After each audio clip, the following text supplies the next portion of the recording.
Thank you. Good afternoon, everyone. Thank you, Pastor. Today's BW Jesus is a very difficult topic. That's what Pastor say. I get nervous. It is not something which I would say I am expert in. And my wife was teasing me a couple of nights ago. She said that you have an interesting topics. I said, what is it? When I open up, I nearly fell off my chair. The topics of divorce. I think we still cannot avoid these topics. It is very real today. Um, and before that, let me share something which I found last night. Okay, this is from the Statistics Department of Malaysia. The number of marriages and divorce in Malaysia 2018 and 2019. Yeah. So on the left hand side, you can see the number of marriages, and the right hand side, you can see the number of divorces. Okay. If you are a good mathematician, you can tell that it is about 1/4 of marriages end up in divorce in Malaysia. About 1/4, right? There's something interesting I found down there. The oldest age of groom is 93 years old, and I wonder who is this person. Yeah, by state. Okay, by state. Okay, the highest is Selangor. Okay, the highest is Selangor, divorce, Johor, okay, and Perak. Okay, these are the three highest states. Okay, but if you look at the average again, marriage versus divorce in Malaysia is still about 1/4. But interestingly, if you look at the bottom for Putrajaya, is more than 50% of marriages in Putrajaya ends up in divorce. Okay, so I'm not sure what this facts and this number is telling us today, even as we live in Malaysia, and we see that this is very, very so-called real, and it's at our doorsteps. And such something to lighten up your day. This is from the Star, just a few days ago. I read it, I also laughed. Okay, and some of the reason why spouse complained and filed for a divorce, including body odor, bad cooking skills, playing video games too much. All right. Okay, we may laugh about it, but actually, the last one that I share has very much to do with what I'm going to share today. Today's reading is from Mark chapter 10 or Matthew chapter 19. Okay, it is a very familiar so-called Bible verse, and it touched on the topics of divorce. And of course, this is also covered in other places, and even the Apostle Paul talked about that.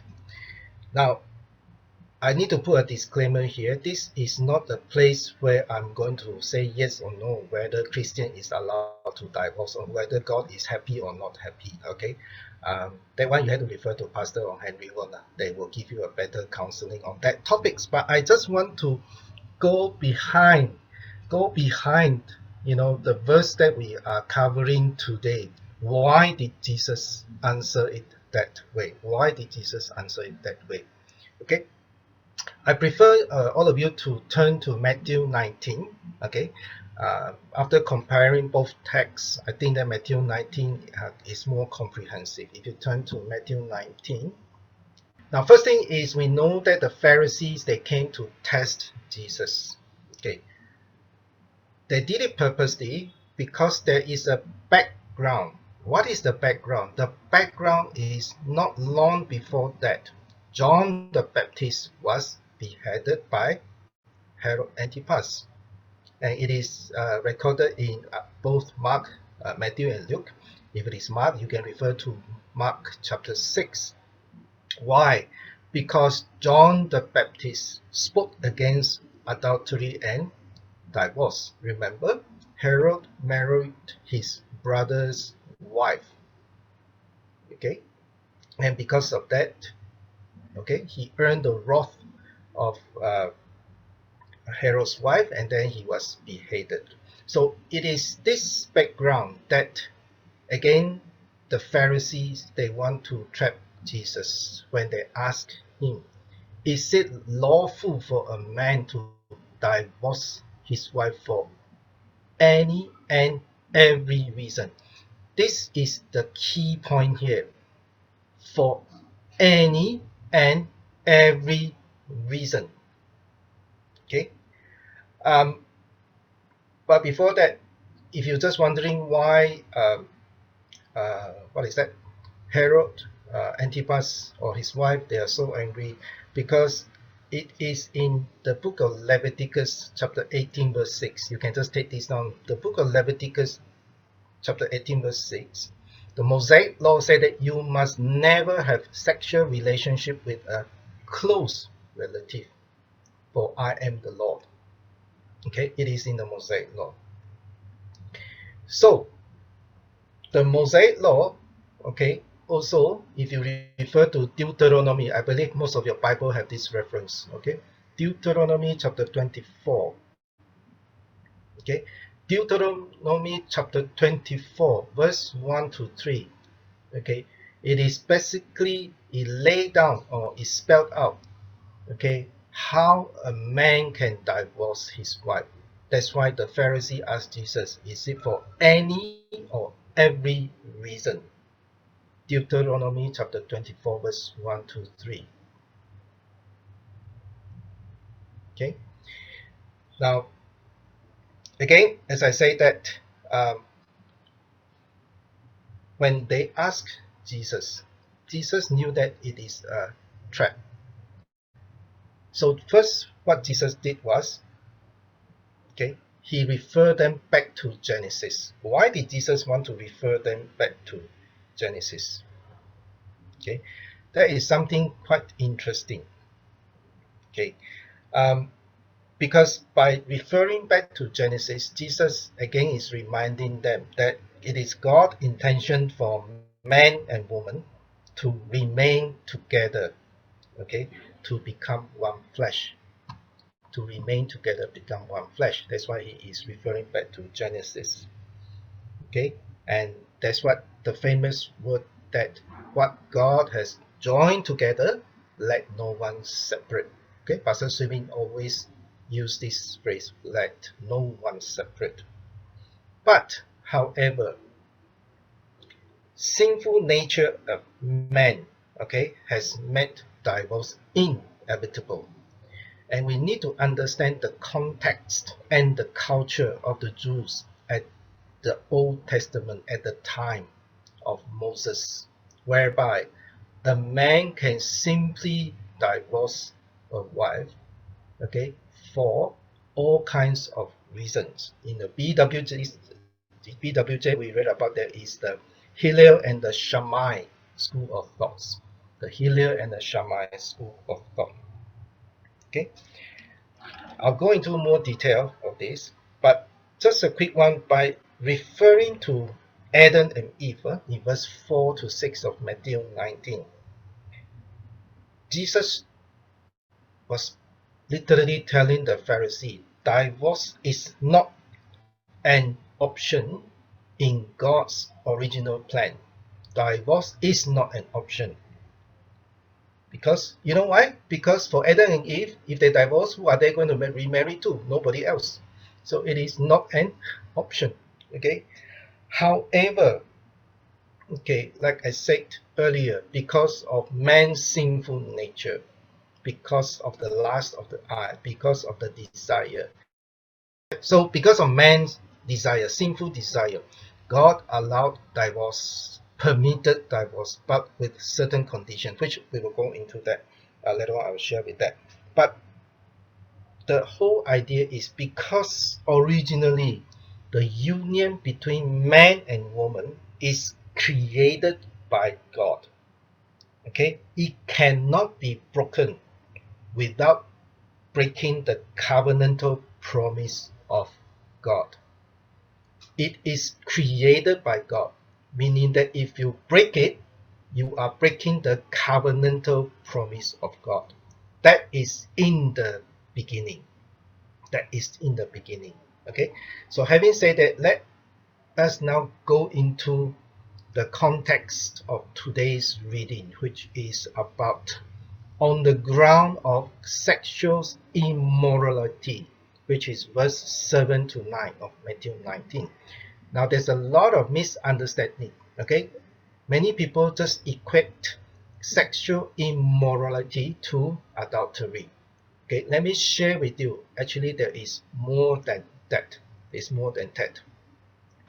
Depending on your version of the Bible, okay, the word uncleanliness, okay, the Greek Bible, okay, the Greek word is called porneia, and porneia, okay, it is not just uncleanliness, okay, it is not just fornications.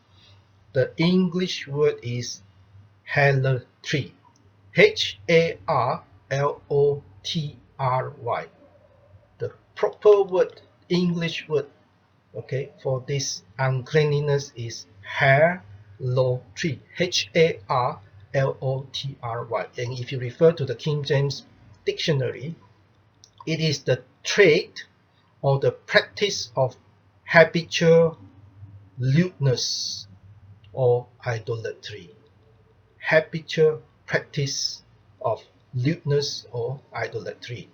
And most people will refer it back to, okay, the behavior of a person in Leviticus 18:20 to 24, or Leviticus 20, chapter 10 to 21.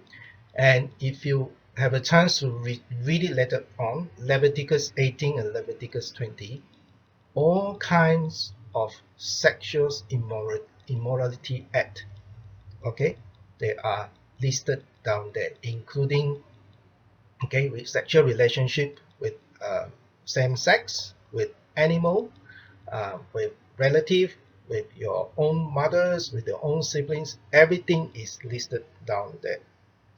Okay, so because during the time of Jesus, even as we read, okay, both the Hillel and Shammai school of thoughts, they have different interpretations of this uncleanliness. Okay, and we read that the Hillel school of thoughts, okay, is more liberal, meaning that you can divorce your wife, you can let her go if she has defects. Okay, what is defect? It's not the physical defects, meaning that there's something that she doesn't please the husband. Okay, like, you know, the coffee is not hot enough, or you burn the breakfast. Okay, anything, okay, that make the spouse life miserable.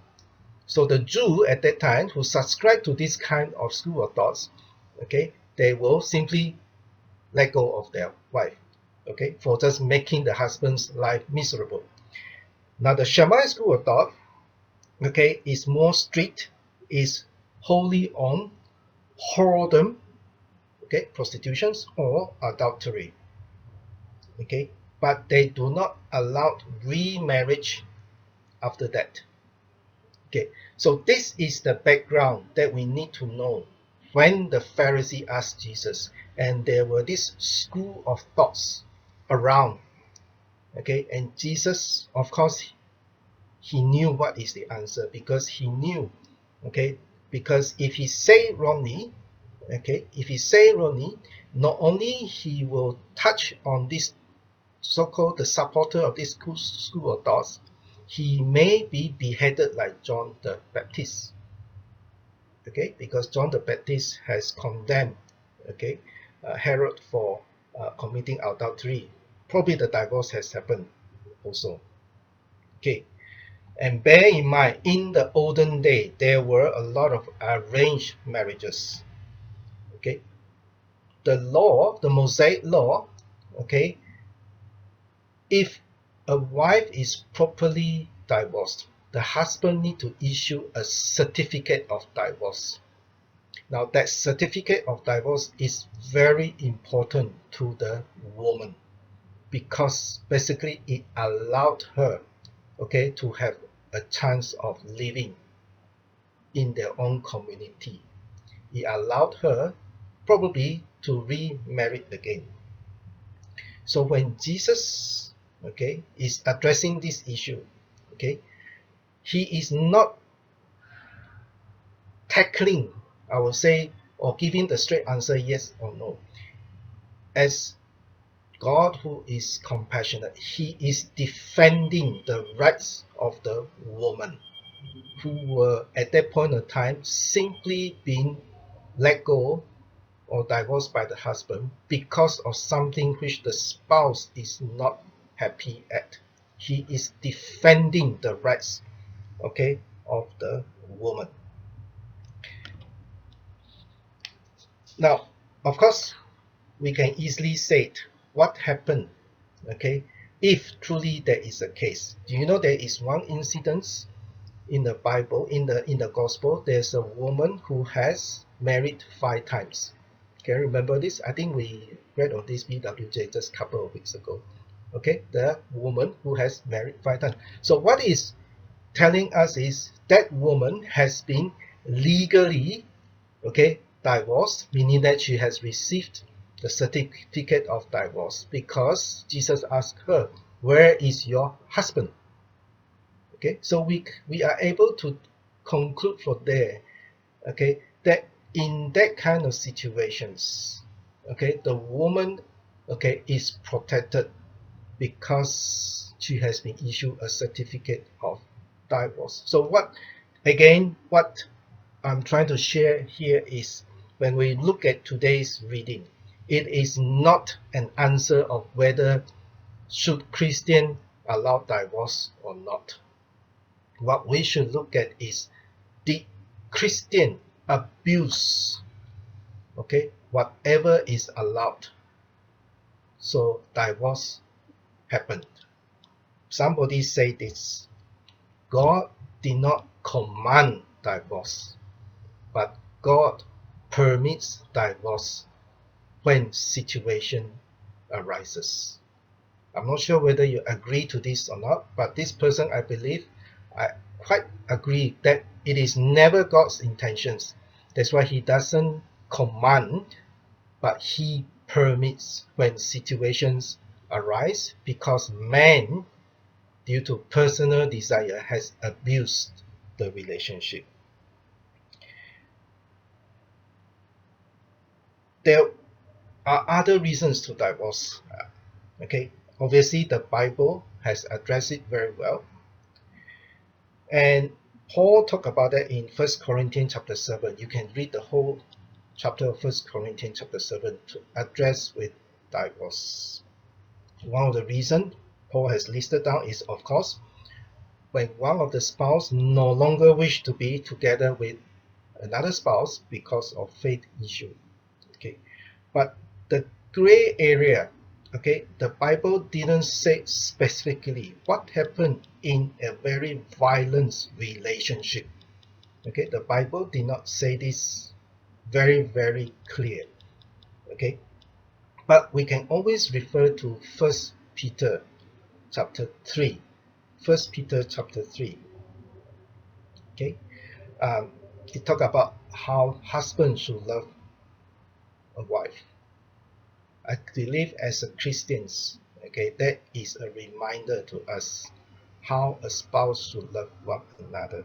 Okay, what I want to share today is, God did not promote divorce, but he is controlling it.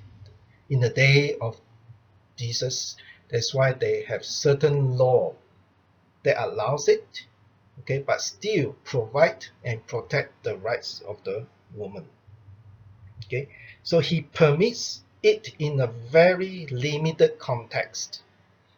Okay, God permit divorce in a very limited context under the under certain conditions. Okay, the lesser of two evils is the lesser of two evils. God permits it. I'm going to end my sharing by saying that